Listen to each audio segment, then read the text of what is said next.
მე რო ავდგე და ეს ცა აღვიქვა როგორც რაღაც ჩემს მიღმა და ჩემს თავზე და არსებობს რაღაც გზა რომ მე ეს გავიარო და ამ ცამდე მივიდე და მე რა ვთქვა რომ ცაში ვარ. აქ არის დისტანცია და განცალკევება. მაგრამ რეალურად მე შემიძლია ვთქვა რომ რაიმე დისტანცია არსებობს მესა და ცას შორის. შეიძლება თვალი და ვიზუალით აღიქმება რომ ცა სადღაც იქ არის, მაგრამ რეალურად ეს ცა აი აქაც არის. ხო? გარშემო არის, ჩემში არის, ამ ცას უსუნთქავ. ყველა ნებისმიერი შესუნთქვა და გამოსუნთქვა ამ ცის შესუნთქვა და გამოსუნთქვა არის. აი ამ სივრცის შესუნთქვა და გამოსუნთქვა არის. ხო და დასვი ესეთი კითხვა, შენი ღმერთისგან რითი ხარ გამოყოფილი?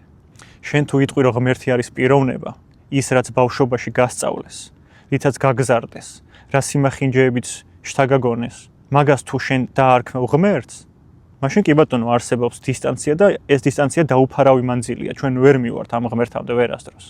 მაგრამ შეგიძლია რომ აბსოლუტურად ყველა შენი ცოდნა, ყველა სწავლება გვერდზე გადადო და რეალურად დასვა კითხვა. რა განსხვავებაა შენსა და ღმერთს შორის?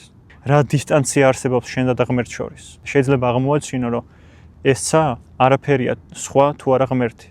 და თუ მე ამ ჰაერისგან და ამ სივრცისგან შევდგები, არ არის განსხვავება ჩემსა და ღმერთს შორის. ერთადერთი წინაღობა, რაც ჩემსა და ღმერთს შორის არის, ეს არის ჩემი დამახინჯებული ადამიანური ბუნება, ჩემი ეგოცენტრიზმი. და ეს სიმახინჯეები სანამ არ მომშორდება, მაქამდე არსებობს მესა და ღმერთს შორის დისტანცია. ეს დისტანცია არის ზუსტად ცხოვრების ტანჯვა.